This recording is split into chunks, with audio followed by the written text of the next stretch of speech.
Shalom, perkenalkan saya Evan Dhani Joy sendiri, saya dari kelompok 1. Di sini saya akan menjelaskan mengenai alur laut Kepulauan Indonesia atau ALKI. ALKI ini merupakan konsensus yang ditetapkan pada peraturan pemerintah nomor 37 tahun 2002 dengan membagi wilayah Indonesia untuk dilewati oleh 3 jalur ALKI 1, ALKI 2, dan ALKI 3. Dengan adanya keputusan Menko pada sidang Marine Safety Committee ke-69, ALKI ditetapkan untuk menghubungkan dua perairan laut bebas, yaitu Samudra Hindia dan Samudra Pasifik. ALKI 1 melintasi yang pertama Laut Tiongkok Selatan, yang kedua Selat Kalibata, yang ketiga Laut Jawa, yang keempat Selat Sunda, dan yang kelima Samudra Hindia. Tunjukkan garisnya, anakku. ALKI 1. ALKI 1 garisnya yang di sini. Ya, oke. ALKI 2 ini garisnya. ALKI 2 itu melintasi Laut Sulawesi, Selat Makassar, Laut Flores, dan Selat Lombok. ALKI 3 terbagi atas 3, ALKI 3A, ALKI 3B, dan ALKI 3C. ALKI 3A melintasi Laut Sawu, Selat Hombai, Laut Banda, ini barat Pulau Buru, Laut Seram, ini di timur Pulau Mongole, kemudian Laut Maluku, dan Samudra Pasifik.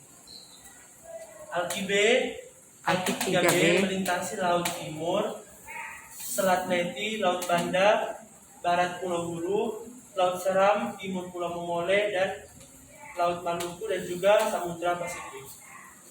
ALKI 3C melintasi Laut Arafuru, Laut Banda di barat Pulau Buru, Laut Seram di timur Pulau Mongole, dan Laut Maluku, dan juga Samudra Pasifik. Mana jalurnya? Kasih tunjuk, nakku. ALKI 3A. Jalur ALKI 3A yang ini jalur ALKI 3A.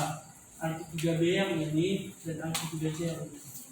Oke, demikian Presentasi saya tentang alur laut Kepulauan Indonesia. Sekian dan terima kasih. Oke. Shalom, perkenalkan nama saya Stefi Borega. Saya kelas 11 MIPA 1. Di sini saya ingin presentasikan dan menjelaskan bentuk muka bumi di dasar laut. Bentuk muka bumi dasar laut tidak bisa kita lihat langsung sebab tertutup air laut. Tetapi sebenarnya bentuk muka bumi di dasar laut tidak jauh berbeda dengan muka bumi di daratan. Hanya istilah saja yang berbeda. Berikut ada beberapa contoh permukaan bumi di dasar laut. Antara lain, 1. Landasan benua atau sering disebut dangkalan. Dangkalan atau landasan benua adalah lautan dangkal yang luas kedalamannya dengan 200 meter dan merupakan kepanjangannya dan dari benua atau daratan pulau. Contoh dari landasan benua ada 2, yaitu paparan atau dangkalan, yaitu dangkalan Sunda dan dangkalan Sabah. Dan yang kedua lereng benua atau ambang laut. Ambang laut adalah dasar laut yang berada di antara dua laut dalam sehingga memisahkan satu perairan dengan perairan yang lainnya. Adapun contoh dari ambang laut atau lereng benua ada 2, yaitu ambang laut Haimakela dan ambang laut Sulawesi. Yang ketiga ada punggung laut. Punggung laut adalah merupakan perbukitan dasar laut yang menunjukkan ke atas tepi tetapi tidak sampai ke atas permukaan. Punggung laut ini juga muncul jika di permukaan laut akan menjadi pulau. Kedalamannya 400 sampai 600 meter. Dan yang keempat ada gunung laut. Gunung laut merupakan gunung yang terbentuk di dasaran laut. Gunung ini kadang ada sampai ke permukaan laut. Gunung ini terbentuk akibat adanya aktivitas vulkanisme, contohnya Gunung Laut Krakatau di Selat Sunda dan Gunung Manua di Hawaii. Ada yang kelima, Pulau Karang atau Tanjak Benua. Pulau Karang adalah terdiri atas batu karang, baik sebagai atau seluruh pulau atau daratan yang pada awalnya penampakan dalam berupa lembah dan sungai, bahwa lalu terletak antara 200 sampai 300 meter. Akan tetapi naiknya air laut membuat daratan menjadi tenggelam dan terbentuk pulau karang. Pulau karang adalah tanah benua. Yang keenam ada daratan abyssal atau sering disebut lubuk laut beken.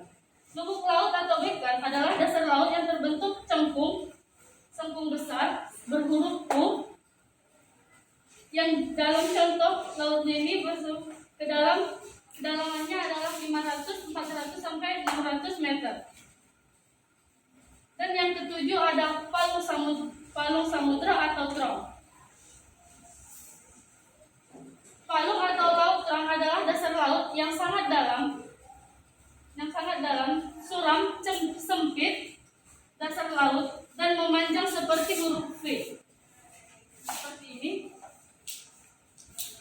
Paling jauh terbentuk karena adanya suatu gerakan lipatan kulit bumi atau adanya patahan palung laut mempunyai kedalaman 600 sampai 600 karena dari 600 sini sampai ke sini. 600 atau 6.000 itu nakku? 6.000 sampai ke sini karena sangat dalam sehingga dalam sekali atau kemungkinan tidak ada sinar matahari yang sampai ke dalam. Dari atas permukaan laut sampai ke bawah permukaan laut tidak ada matahari karena terlalu dalam ke zona ini. Contohnya, Palung Jawa memiliki 7.725 meter dan paling dalam sekali 10.000 meter. Sekian dari presentasi saya. Jika ada kata saya minta maaf. Terima kasih. Oke, bagus. Ya.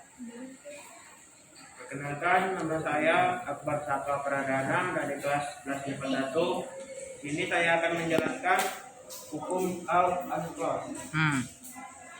Konvensi Perserikatan Bangsa-Bangsa tentang hukum laut UNCLOS, United Convention on the Law of the Sea, mendefinisikan tanggung jawab negara dalam penggunaan perairan dunia. Ini mencakup untuk perdagangan, lingkungan, dan sumber daya laut. Pertama ialah laut teritorial atau wilayah yang ditarik sejauh 12 mil laut dan kedalaman penuh serta memiliki batas negara pantai negara masing-masing. Tunjukkan. Inilah dia wilayah laut Iya. Yang kedua ialah wilayah zona ekonomi eksklusif atau ZEE ya disingkat ya. Disingkat oleh ZEE, ditarik sejauh 200 mil dengan landasan dengan 350 ditarik sejauh 200 mil laut atau 370,4 km dari garis pangkal. Dalam ZEE, pihak negara dapat menggunakan sumber daya alam seperti makhluk hidup dan sumber daya mineral dan dapat mengatur kegiatan perdagangan dalam zona tersebut. Ketiga ialah laut lepas. Lepas merupakan semua bagian laut yang tidak termasuk dalam zona ekonomi eksklusif dan dalam laut teritorial atau dalam perairan kedalaman suatu negara atau dalam perairan kepulauan suatu negara kepulauan. Udah, itu yang udaranya? Udara?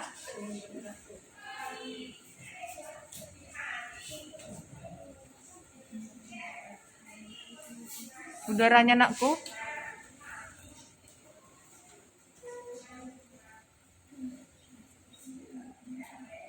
Kan ada di gambar tadi yang ibu kasih batas udaranya.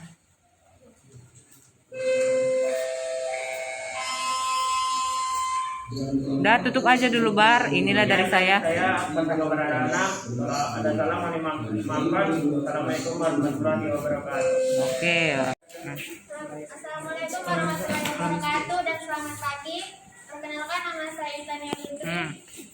Saya akan menjelaskan mengenai 5 pilar utama yang menjadikan Indonesia sebagai poros maritim dunia. Yang pertama itu pembangunan kembali budaya maritim Indonesia. 2.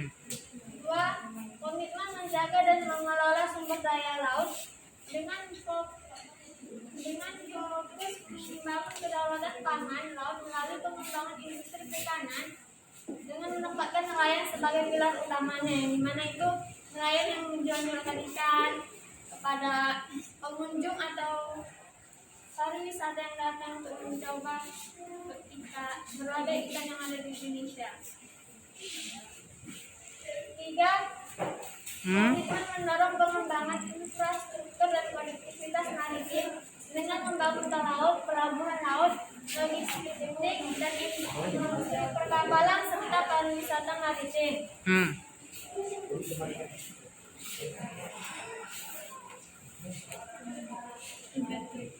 Tujuan pembangunan tol laut ini adalah mengembalikan potensi ekonomi dari kepadatan lalu lintas kapal-kapal yang melalui perairan Indonesia. Tentu saja, pembangunan infrastruktur ini harus dibangun secara berkala untuk menghindari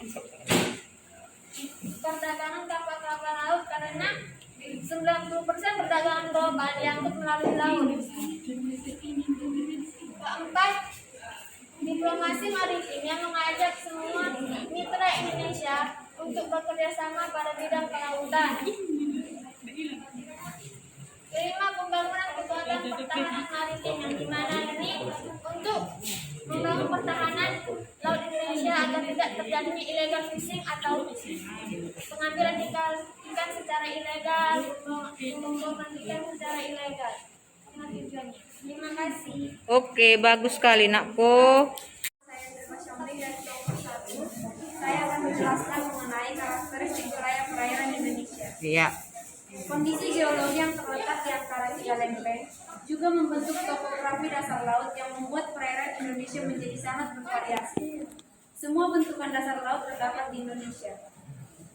Secara geofisik, wilayah laut dapat dibagi berdasarkan daerah permukaan atau pelagi maupun daerah laut atau benteng. Selain itu, dapat dibagi secara horizontal maupun vertikal. Daerah pelagik dapat dibedakan secara horizontal ke beberapa zona sebagai berikut. Zona neritik yaitu semua perairan yang terbuka seperti samudra. Berdasarkan daya tembus cahaya matahari terhadap air laut, secara vertikal daerah pelagik dibedakan atas sebagai berikut. Zona fotik atau eufotik atau epipelagik, yaitu perairan pelagik yang mendapatkan cahaya matahari. Zona fotik memiliki kedalaman 100 sampai 500 meter. Zona afotik yaitu perairan pelagik yang tidak tembus cahaya matahari sehingga gelap. Zona afotik dibedakan lagi yaitu meliputi 1. Zona mesopelagik, yaitu merupakan bagian paling atas dari zona afotik yang memiliki kedalaman 700 sampai 1000 meter. Tunjukkan aku gambarnya sambil dibaca, tunjukkan mana mesopelagi. Ya, oke. Terus. Zona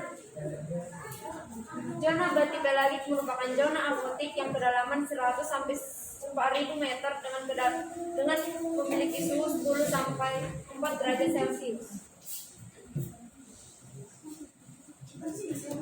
Ya, tunggu bentar ya, Bu. Buku saya simpan di sini dulu ya.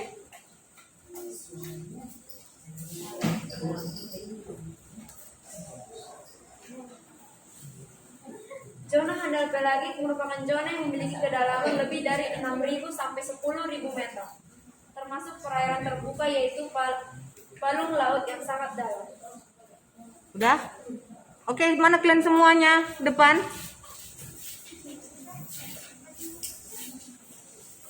Ayo. Ayo. Demikian. Demikianlah presentasi kami pada hari ini. Jika ada kesalahan kata ataupun kurang dari penjelasan kami minta maaf. Sekian dan terima kasih. Oke, berikan aplaus nakku.